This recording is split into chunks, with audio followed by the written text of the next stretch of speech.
And we're now getting some breaking news from Canada. The Coalition of Hindus of North America alleged that anti-Hindu hate and religious extremism remained unchecked in Canada. They pointed out that during the weekend of advanced polling, both a Hindu temple and a Gurudwara were vandalized. The Khalsa Diwan Society Gurudwara in Vancouver, also called the Ross Street Gurudwara, was defaced with pro-Khalistan and anti-India graffiti, and its management blamed extremist forces for the act, calling it an attempt to instill fear in the Sikh community.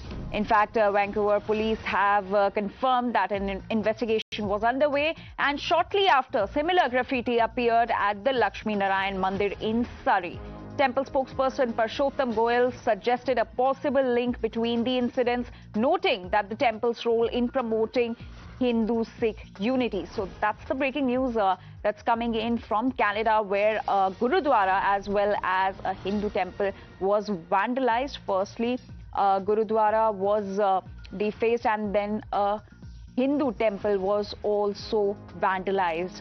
We're now being joined by Canadian journalist Daniel Boardman on this story. Daniel, no end to anti-Hindu hate violence in Canada. We're again seeing this incident. Lakshmi Narayan Mandir has been defaced in the past also. Are the authorities doing enough to stop such incidents? The answer is no, because they have not deterred them because they just happened. You have Khalistanis attacking both a Hindu temple and a Sikh Gurdwara. It's unlikely that the culprits will be found. The temple management, I spoke to them, they decided to erase all the vandalism and clean it up before the police arrived. So I don't see any justice coming there. If the Ross Gurdwara files charges, do they have security cameras where people caught? Maybe, we'll see. But as far as I know, the Vancouver police, Burnaby police, provincial, no one's really that mad in the political establishment about it. And it happened this morning. We're already at the night. So you could see a statement that vandalizing temples is wrong within the next 24 to 48 hours. And I think that will sufficiently be the response deemed necessary from the Canadian political establishment. All right, Daniel, please stay with us. We're also being joined by my colleague Shinjoy on this story. Shinjoy, what message do you think these vandals are trying to convey by such incidents, by defacing and vandalizing a Gurudwara and temple? First of all, the question that has to be asked is how come these two institutions, the temple and the Gurdwara, didn't get the protection it deserved. They have been attacked before. So surely some arrangement should have been made to ensure that they were protected properly. If they haven't, then there should be an explanation for it. Secondly, you have these attacks, they keep happening. Do people get caught? Are people brought to book? Or do they get punished for these things? That's a question that's being asked again and again, and no answer is available. So it's really two things. How is it that such attacks actually happened? And secondly, how is it that people who are involved in it do not get caught, do not get punished? That is the general perception here, that these things keep happening all the time. Now, this has happened in Canada, this has happened in Australia and one or two other countries. But the question is, it's important to ensure they don't happen, and when they do happen, you have to catch the people concerned.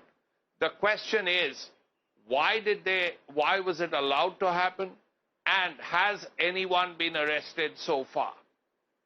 Right, Shinjoy, do stay with us. Daniel, coming back to you, as my colleague Shinjoy was pointing out, how are these people getting away after such acts? And also a larger question that arises is that, is religious freedom under threat in a country like Canada?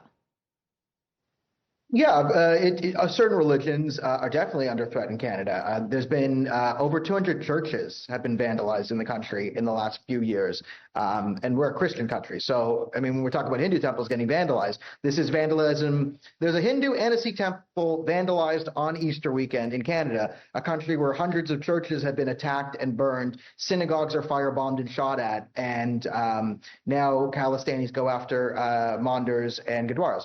And the answer to all of this is wokeness, political correctness, cowardice. No one's willing to name the groups responsible for these attacks. In this case, particularly the Khalistanis. They even tagged the Gurdwara with a cow.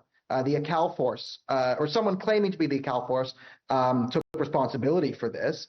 So, I mean, if I was a police officer, I could probably figure this out, or at least do something. I mean, the man who harassed me and threatened me at the Versace Day parade just a day earlier was wearing a jacket with the Akal force on it. I would start there. And I advise the police to do that.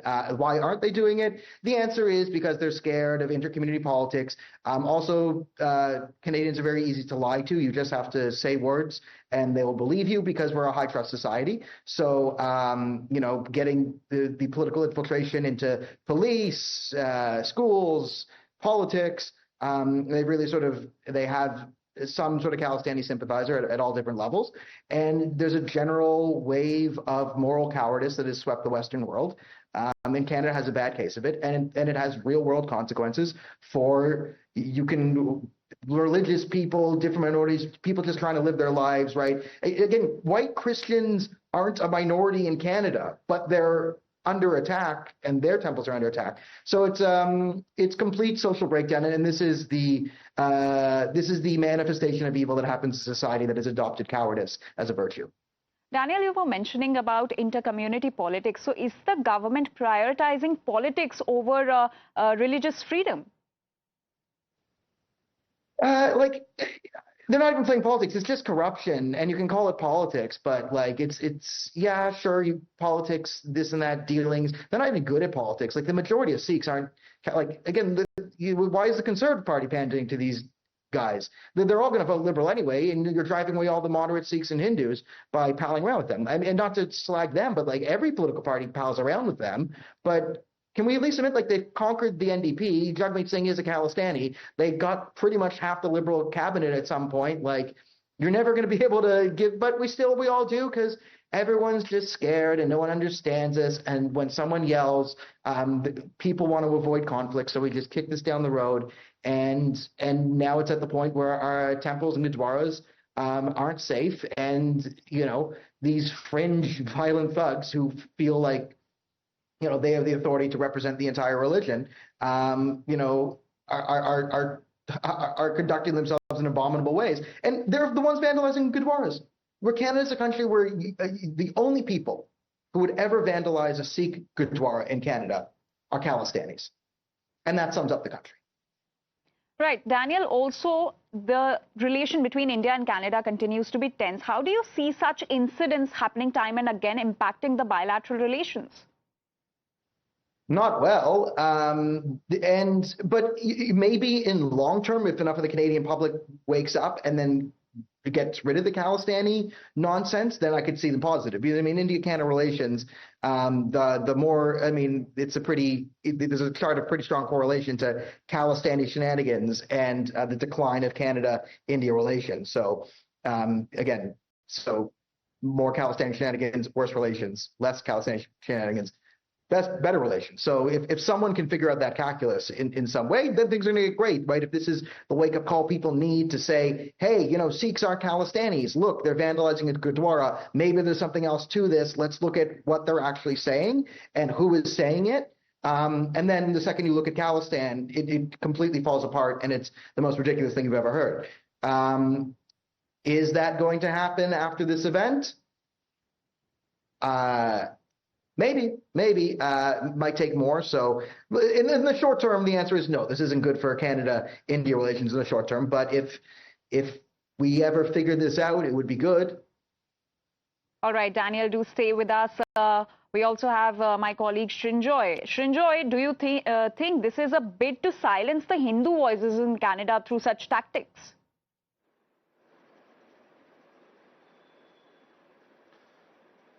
You saw Gurdwaras being attacked, you see temples being attacked, and we just heard that synagogues have been attacked and churches have been attacked. If that is so, it raises a question about the law and order situation in large parts of Canada, in British Columbia particularly. I mean, what kind of law and order situation are we looking at? A country that is not very large in terms of population, and yet you have so many attacks on various religious institutions, on churches, on synagogues, as we just heard, and certainly right in front of us, a temple and a Gurdwara being attacked. Now, who are these guys? Who are responsible for these attacks?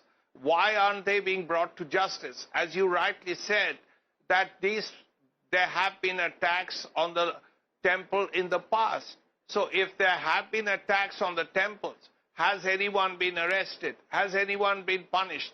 These are questions that come up because, after all, at the end of the day, a large number of people who go to those temples are actually Canadian citizens.